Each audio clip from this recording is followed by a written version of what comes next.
Hi guys, MrRoflWaffles here. Today I'm going to be recapping everything that has just happened in the massive, I guess, first step of the second Pawn Takes Pawn Easter egg hunt thing that presumably is going to lead to a full zombies reveal in some unknown number of days' time. What you're seeing on screen is essentially the culmination of today's efforts, and we know these codes that we need to submit to get to the next step.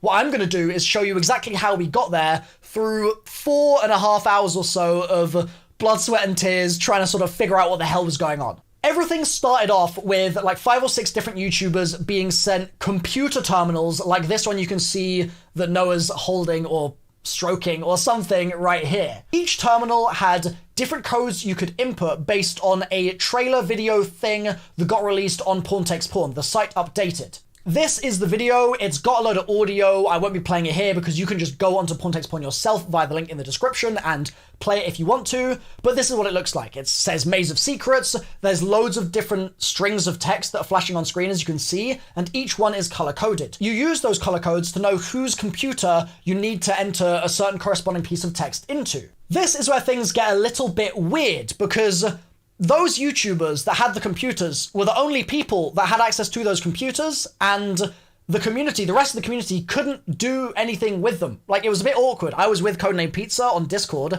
and we were like, yo, so is everyone going to join the Discord, like, with a previous search or what? And no one turned up. They all were in their own Discord server on their own, and so we were kind of having to try and, like, get information about the images they had on their computers secondhand, which was really awkward. So some feedback for Activision, who were running this campaign. In future, guys, it would be really awesome if you could open it up so that the community could be involved in this as well. It's just really tricky when only they have like the high-res versions of their images and stuff like that, and it's just a lot more messy trying to compile everything together. 6 color codes for all the computers are on the screen right now, and essentially, I've basically listed some of the images that we know that those YouTubers got from their computers and put them with their corresponding color. For example, with red, we can see that we've actually got an image here of Chopper Command, which is an old Activision title. We've also got this very strange looking thing, and you can see at the bottom, this is the console where they've actually entered those codes from Pawn Takes Pawn in order to get the various images to display, or to get new pieces of text. This is an interesting one here where it says the sides of this brick hearth are caked with ash. This is something that we wouldn't know what to do with until much later on, so that's a little bit of a teaser for what's coming later in the video, as is this brick hearth right here that you can see. That stuff, teaser for the future. This bit that you can see right here, these chessboards with Mr. Dalek JD in the corner, this is what we're going to be using for the directly next bit of the puzzle, okay? So we've got multiple chessboards here, all with corresponding colors. These colors and chessboards correspond to this image here, and there are multiple other versions of this, by the way, with different colors and different symbols, that has some kind of weird chessboard overlay. This is all linked to the Pawn Takes Pawn .matrix kind of information page that you can access from the homepage.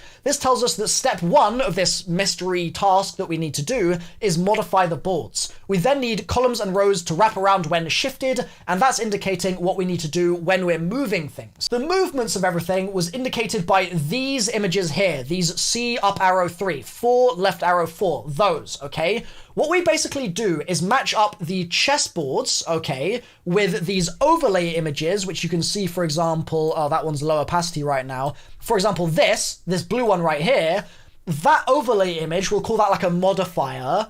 That needs to be shifted around a bit using these codes and its corresponding color, of course, in order to basically translate it into a new place. And that's why it says that they wrap when they're shifted. Because, for example, if we were moving the row 7, 1 to the right, then this cell here on the side would get wrapped around, so this blue one would wrap around as it was going to the right, and that would become blue, etc., okay? Once you had shifted all of those according to their corresponding numbers and shifts that you've got here, so this is like row 7 on red, we're going to shift it 1 to the left, stuff like that, then and only then are you able to move on to step 2. Step 2 is this bit, okay? It says apply grids, so we are now applying our modifiers to the original chessboards, and it's given us 3 rules. Black plus black equals color. So in this case, what you would do is you would overlay your chessboard onto your other board and say, okay, in this scenario, we have a black square here, and underneath we already had a black square. So black plus black, according to this, equals color. So you would make a new grid based on that. Essentially, what I was doing, as you can see there, is I was like coloring stuff in. But you would make a new grid. Let me just drag my Photoshop layer all the way to the top, and black plus black would become color. Color here, as you can see underneath it, if I go back to that layer, color underneath has color, and so that also, right there, would be color. Eventually, you basically end up with certain things being gaps, so that one is a black plus a color, which equals a nothing, like a gap, or a black rather. And so you end up with like a thing that, let's, for example, just for the sake of drawing it on here, said like this type thing, and then like that, okay? And from that, you'd say, okay, this is giving us the letter Y. I actually forgot what the next bit was, but thankfully Alexander Hitchin in my chat just reminded me, thanks buddy.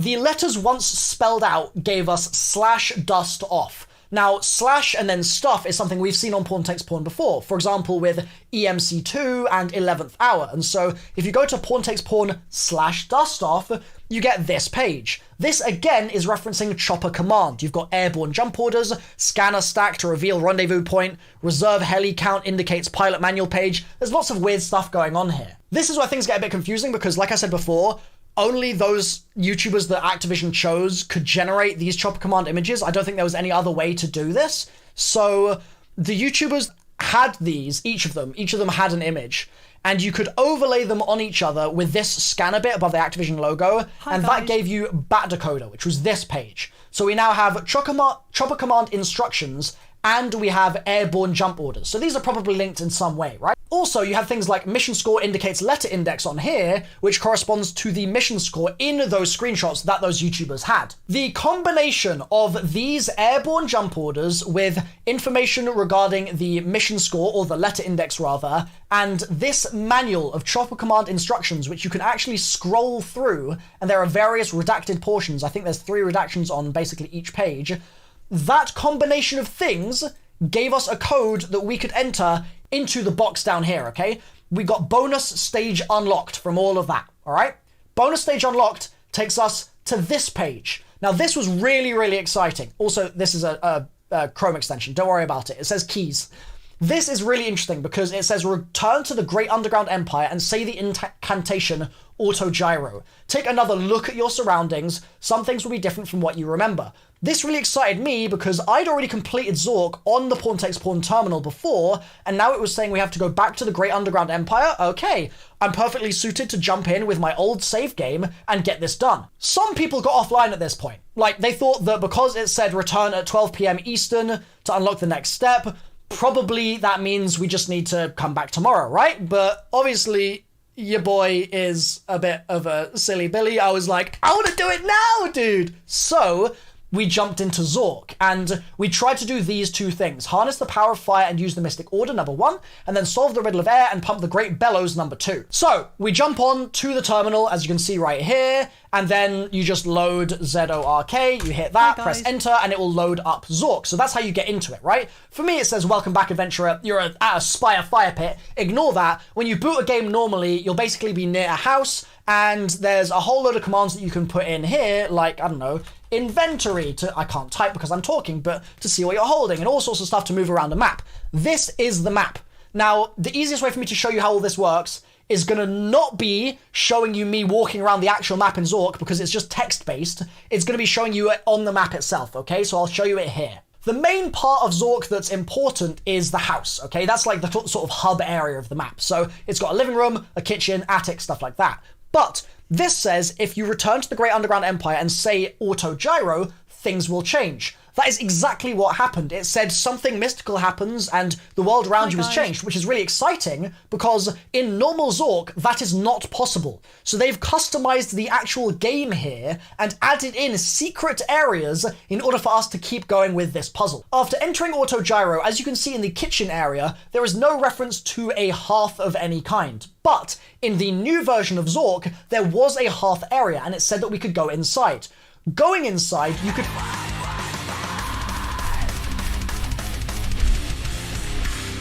Thank you. Going inside, you could find several bricks. Going inside, you could find 7 bricks on the floor, each of them with symbols on. Now, you might remember in the original Photoshop image I showed you before, there was a stone hearth with a hole that you could go inside, and there were symbols on bricks. That is exactly what Zork was now describing. So these images here are corresponding to this newly updated version of the game. Each brick had a symbol on it. The symbols were star, eye, square, triangle, circle, plus, and wave. Now, placing those bricks into the wall, placing a random selection of 5 of them, we noticed that you didn't actually need to know like an order of bricks or anything like that. You just needed to get them in there and basically select 5 out of 7. And so if you, on a calculator, do 7, choose, or 7 combination, 5, you get 21. There's not a lot of combinations there. So we basically started brute forcing it. Meanwhile, other people were doing the actual method, which I'll show you in a second, and that resulted in the correct selection of bricks being found ultimately, which was star, circle, plus square, triangle. When placed into the wall, there was a plaque above the holes in the wall, which changed. It had some text on it, but that changed to a new piece of text that said covert conflagration. This is our first code. Now, you'll notice that the original thing didn't say anything about bricks. It just said harness the power of fire and use the mystic order. It turns out the mystic order is that selection of bricks that I just told you. The harnessing of the power of fire happens here on the Zork map. So you go from the house, where we are right now in the kitchen, down into the cellar from the living room. From here, you might not know where to go because there's so many rooms, right? But the original plaque that was above those holes in the walls, you know I said it changed? Originally it said, near dome and round there stands a spire, enchanted words produce bright fire. So we went from the cellar to the round room because it was near dome and round, and then between dome and round, there's the engravings cave. So we go there and we found a spire as a new room.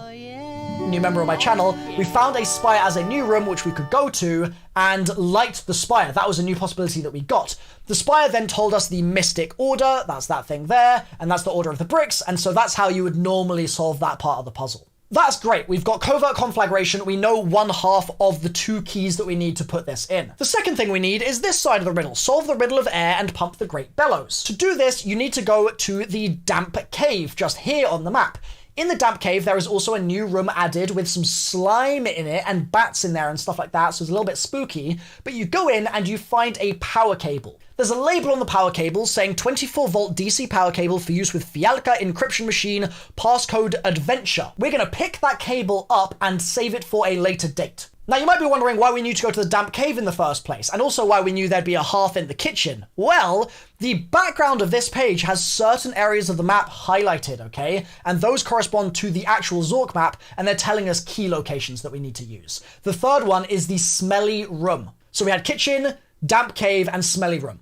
The smelly room is north of where we just were, all the way over here in the coal mine area. To get there, you need to go a bit of a funny route. You need to pick up some garlic so you don't get eaten by bats and flown away to a different area. You also need to make sure, if you do what I do and go to that new area, that you don't go through the gas room with your torch lit because you'll blow up and end up in Hades. It's a long story. My stream knows what happened. It was a little embarrassing. But thankfully I had saved the game, and so we basically managed to get to the smelly room. In the smelly room, once you've picked up the power cable, you can go to a new room, again, that's been added into the game, and in there is a bellows attached to a computer terminal. You plug the cable into the computer terminal and it turns on. It asks you for a password. One of the things that computer told us is something to do with Latin Cyrillic, okay? If you go to pawn/Latin Cyrillic, you get this machine, which is that computer terminal in the game that we are operating right now. You can see down here that it's got conversions between certain Cyrillic characters and certain Latin characters. Now, on the label of the power cable, we'd inspected it before and seen that it said on it that adventure was the passcode, right? I mentioned that a minute ago. And so we converted the word adventure into a different code, basically, by using this translating keyboard. So A, we went all the way to here and typed in the letter O into the computer. Then D, we went to, where is it, here, and typed in the letter B. This gave us the full code OBMYTEHKY,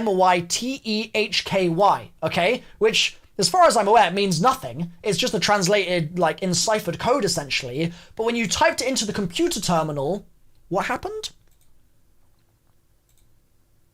When you typed it into the computer terminal, it unlocked the bellows in that room that this computer was attached to. Previously, it was preventing them from being operated, but now we could. Now, you'll remember, on this page.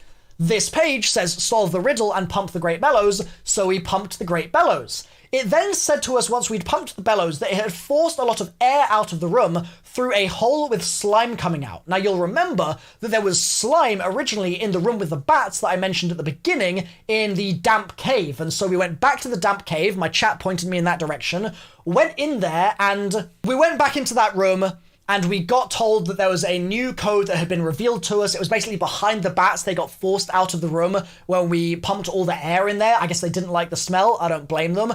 The new code was Forceful Gale, which brings us our second message right here. And so we now have Covert Conflagration. Let me show you YouTube chat. Covert Conflagration, these guys have all been in my stream for hours. They're all legends supporting me the whole time. And Forceful Gale, okay? So we have our codes now, and in theory, if you want to get a little technical with this, on the page, you can't input anything right now, but if you go to Inspect Element, we're going to type Covert Conflagration, and we're going to type, what was the other one? Forceful Gale, okay? Covert Conflagration and Forceful Gale. You click Submit.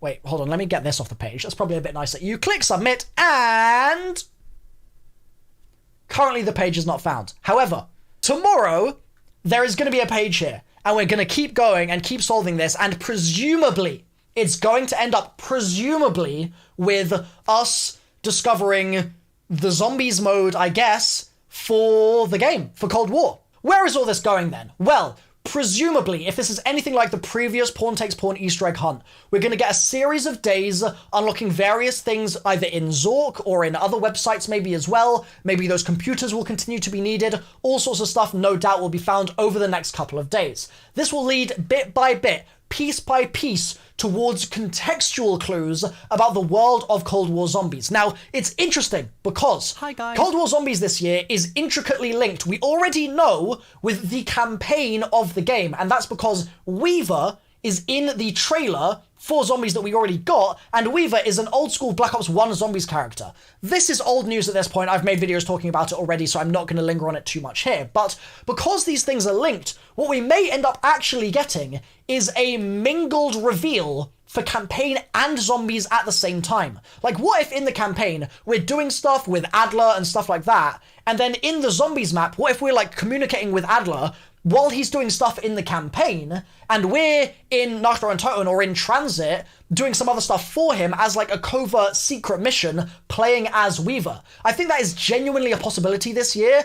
It might even be that as the campaign characters, we're basically going to be discovering various elements of those original Zombies maps, because remember, the campaign and Zombies has always been linked. There have been elements like the Massacre at Deriz and a whole slew of other things that tie the modes together and have done since Black Ops 1. This is nothing new. I need to pause for breath. Now, especially seeing as in Black Ops 4, Treyarch opted to remaster a load of old maps, like for example Blood of the Dead is like sort of a remastered map but with a load of new stuff as well. Alpha Omega, sort of a remastered map but with loads of new stuff as well. They really liked doing that. Tug to Toten as well as Call of the Dead, right? They did that very often with those Ether maps, Classified too, and so what we might see this time is those campaign characters as a group going back to maps like Transit or Nitro and Toten, right? Kino der Toten. Buried, for example, is another map that we haven't seen remastered yet. Die Rise, potentially, as well.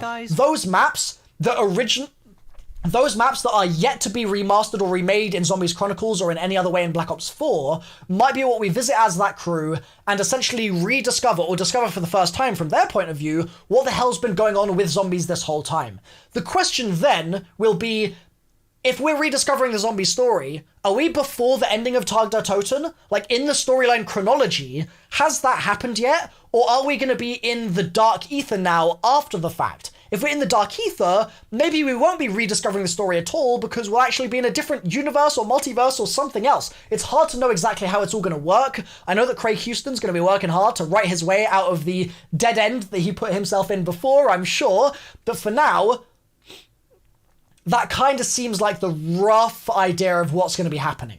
I think it would make sense for me to leave this here now. thank you so much for joining me on the journey. If you've either watched the video all the way through or you've been in the chat the entire time, you guys are legends, and I'm really hopeful that you'll all join me over the next few days as we get to the actual zombies reveal itself, and of course, when the game comes out, in all my streams, solving the Easter eggs, pumping out my no-nonsense guides, as I always do. Alright, thanks guys.